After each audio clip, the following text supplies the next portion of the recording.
Hello everyone, তোমাদের সবাইকে আবার একটা নতুন ব্লগে ওয়েলকাম। তো তোমরা ভাবছো যে মাথায় রোদ নিয়ে এত গরমে কোথায় যাচ্ছি? তো যাচ্ছি আমার বোনের বাড়ি। হুট করেই ঠিক হলো যে বোনের বাড়ি চলো একটু ঘুরে আসি।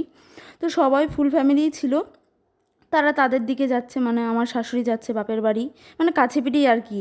আর আমি যাচ্ছি আমার বোনের বাড়ি। তো সবাই মিলেই যাচ্ছি।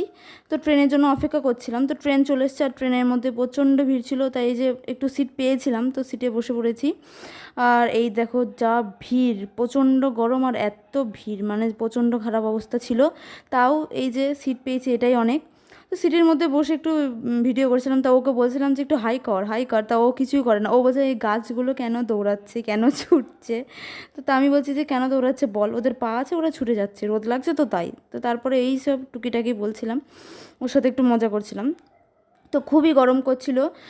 এই ট্রেনেতে অনেকটা সময় যেতে হবে, অনেকটাই দূর রাস্তা। তো তারপরে এই যে ট্রেনের মধ্যে যাচ্ছি আর এই দেখো সুন্দর ভিউ, এত সুন্দর সবুজ সবুজ, মানে চারিদিক পুরো সবুজে ভর্তি। মানে আমার বোনের বাড়িটা একটু গ্রাম গ্রাম টাইপেরই, মানে গ্রাম দিকেই। তো এই যে দেখতে পাচ্ছ, গ্রাম মানেই হচ্ছে গাছপালা, সবুজ মাঠ, ঘাট, সব কিছু। তো এই যে দেখতে পাচ্ছ এত সুন্দর এত সুন্দর। আর এ যে খিদে পেয়ে গেছিলো, তাই ওকে একটু ট্রেনের মধ্যেই খাবার কিনে দেওয়া হয়েছিল। তো সেটাই ও বসে বসে খাচ্ছে। তো ওকে আমি বলছিলাম যে একটু হাই কর হাই কর, তো বলছে করবো না। তারপরে বললো যে ঠিক আছে আমি হাই করবো। তারপরে এই যে ক্যামেরাটা অন করে হাই করলো। তারপরে এই যে আর কি ট্রেন থেকে নেমে তারপরে এই অটোতে বসে পড়লাম, মানে বাসে যাবে বলছিল, কিন্তু আমি বললাম যে এই গরমে বাসে আমি কিছুতেই যেতে পারবো না। সেই জন্যই অটোতে যাচ্ছি, মানে অটোতে তাও একটু হাওয়া পাওয়া যায়, আর বাসের মধ্যে মানে বিশাল বমিটিং বমিটিং আসে এই গরমের মধ্যে। আর সকালে হেঁটেই বেরিয়েছিলাম, তবু খুবই কিরম একটা লাগছিল। তারপরে এই যে অটো থেকে নেমে পড়েছি। অটো থেকে নামার পরে শর্টকাট রাস্তা দিয়ে যাচ্ছি, ভেবো না যে এটাই মেন রাস্তা।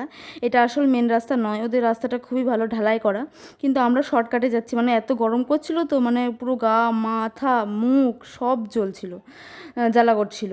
তো তারপরে এই শর্টকাট রাস্তা দিয়ে যাচ্ছিলাম যাতে একটু কষ্ট কম হয়। তারপরে এই যে বাড়ির মধ্যে চলে এসেছি। আর এই যে মানি আজকেও ঘুমায়নি, কি আমার ভাগ্য। ওই টাইমে ঘুমোই, যখনই কল করি তখনই ও ঘুমিয়েই থাকে, কিন্তু আজকে ঘুমোয়নি, ভেবেছে হয়তো মাম্মা আসবে, বুঝতে পেরেছে। তারপরে এই যে ওকে বলছে হাই করো হাই করো, তো হাতটা ওইভাবে তুলছে। ওর বয়স 4 মাস বয়স মনে হয়, মানে ও অতটাও কিছু বোঝে না, কিন্তু তাও ক্যামেরার দিকে তাকিয়ে রয়েছে। ও ক্যামেরা খুব পছন্দ করে, ওকে বলে ফটো ফটো বললেই ও পোজ দিয়ে দিয়ে তাকায়। মানে ও ক্যামেরা ফোন এগুলো খুব পছন্দ করে। তারপরে আর কি ওর সাথে একটু এই যে ভিডিও নিয়ে নিচ্ছি। তারপর ও ক্যামেরার দিকেই তাকিয়ে রয়েছে, ও দেখছি কী এই জিনিসটা। তারপরে ওকে বলছি এ তোকে কিন্তু ব্লগের মতো দেখাবে। তারপরে এই যে ওকে একটু কোলে নিয়ে নিলাম, একটু আদর করে নিলাম, কারণ সব সময় আসা হয় না, মানে ও আসতে পারে না যেহেতু ছোট বেবি, আর আমারও অত আসা হয় না। দুই বোনের একটু দূরে দূরে বিয়ে হয়েছে, কাছে পিঠে হয়নি যে এই বেলা যাবো ওই বেলা চলে আসবো, একটু দূরেই, সেজন্য আর সেরকম দেখা সাক্ষাৎ হয় না। তাই ওকে একটু কোলে নিয়ে আদর করে নিচ্ছিলাম। আর ও সেই ওই যে ওর মায়ের দিকে তাকাচ্ছিল। তারপরে বলছে এই ক্যামেরার দিকে তাকা তাকা, তারপরে এই যে ক্যামেরার দিকে একটু তাকিয়েছে।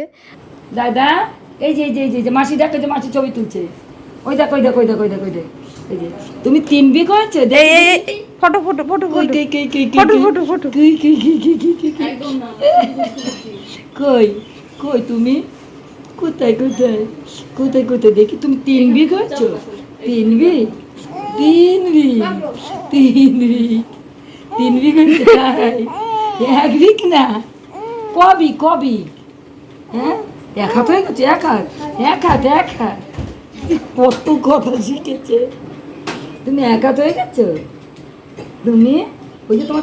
তো ভিডিওটা আজকে এই পর্যন্তই। ভিডিওটা ভালো লাগলে অবশ্যই কমেন্ট করে জানিও, লাইক শেয়ার অ্যান্ড সাবস্ক্রাইবটা